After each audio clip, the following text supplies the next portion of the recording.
So it's not something I would ever wish upon anyone. You're never the same afterwards. Like, you're always going to be jaded. In the moment that it happens, it feels like you will never be okay again. So many emotions, and a lot of times it can feel like, how do you experience joy? Your life changes. You have to adapt to a new normal. You know, there's certainly some really dark days.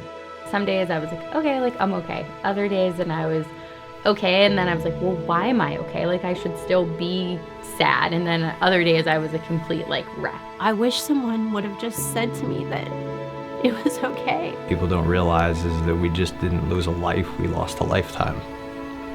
I can't do it.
My name is Kayla Maas, and I'm from Ann Arbor, Michigan.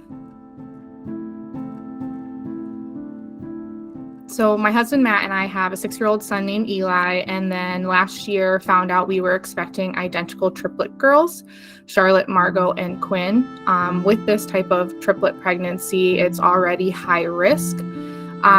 But then our Margot had what they call a velamentous cord insertion, which means that her umbilical cord inserted into the membrane of her amniotic sac, as opposed to the placenta.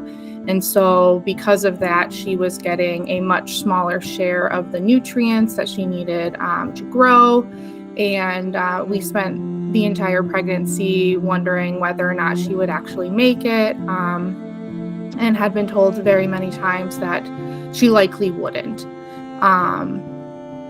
And on November 27th, November 25th, I was admitted for monitoring, and they found out that the girls' heart rates were dropping as I was having contractions, and I had to have an early C-section at 27 weeks, and all 3 girls were born.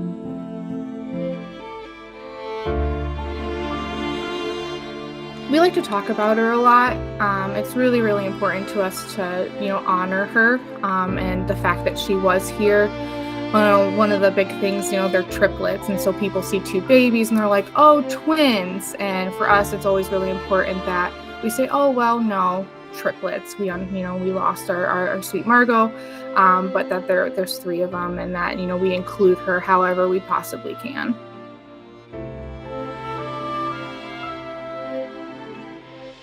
So connecting with other people who have experienced loss has been very, very helpful.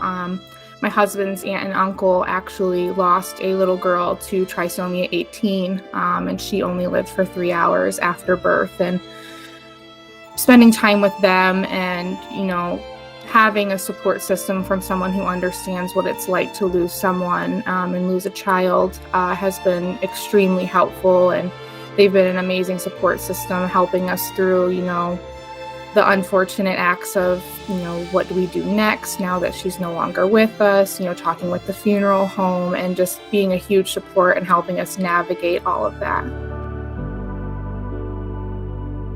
Yeah, our hospital was really, really, really helpful after Margot passed.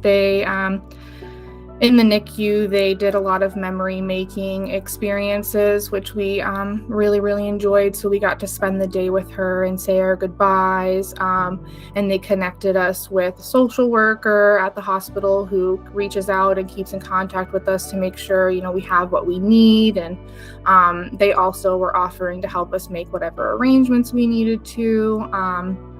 And the doctors at the hospital have also, been reaching out to us to make sure that as we transition home and, with the loss of Margot, that we're getting all of the support that we need. So that's been a really huge help is through our hospital, having those resources.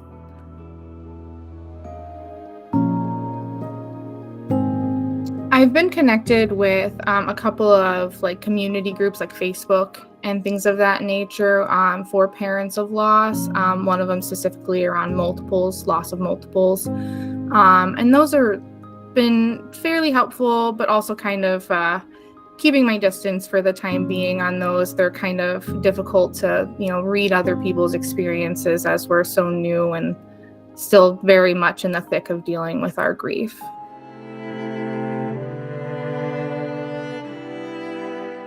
I think just, being there in whatever manner, whether that's, just sitting there if the person needs to sit in silence, but they need company, just sitting with them or praying for them if that's what they want, or, just kind of trying to think about what that person needs and not, try to anticipate what they need a little bit more and less ask, what can I do for you? What do you need?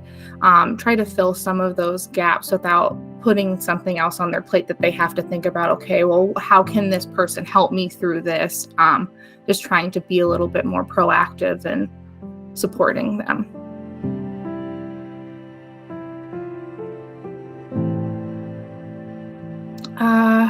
It's really complex. You don't know what's going to trigger an emotion or a feeling,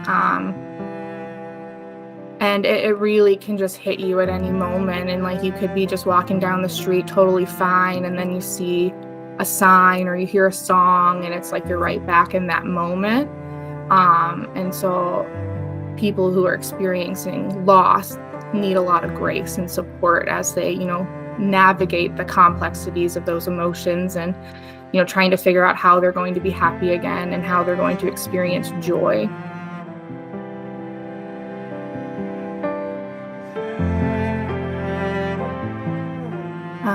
I would say it's okay to feel how you're feeling. Like I said, it's such a complex emotion, a complex experience. And so many emotions, and a lot of times it can feel like, how do you experience joy? How do you I'm sad again today, I shouldn't be sad, I should just, get up and move forward. But no, it's okay to feel how you're feeling in that moment, and it's okay to, stand up for how you're feeling. Don't let other people make you feel like you shouldn't be feeling that way. And, I touched on this a little bit earlier. When people call my girls twins, at first it was oh no, I feel bad, I can't correct them, they're going to feel bad because they don't know.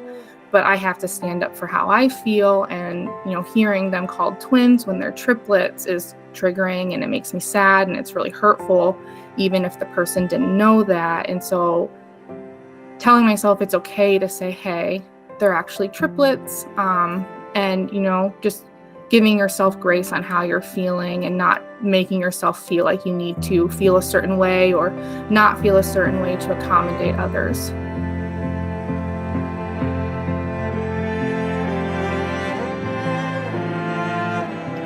I think it's a great idea. I feel like grief is one of those things that's never quite over. You grieve for the rest of your life, and you just handle it in different ways depending on where you're at. And community and support is so important when you're going through these kinds of things. And so to have a place where it's a bunch of people who know exactly what you've been through and can empathize and understand is just going to be tremendously helpful for people experiencing loss.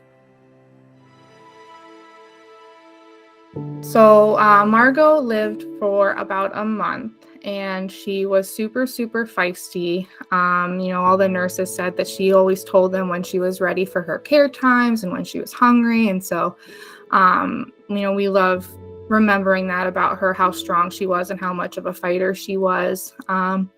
Her sisters, Charlotte and Quinn, are just as strong and fight just as hard. And every day that we see them, it's like we see Margot in them.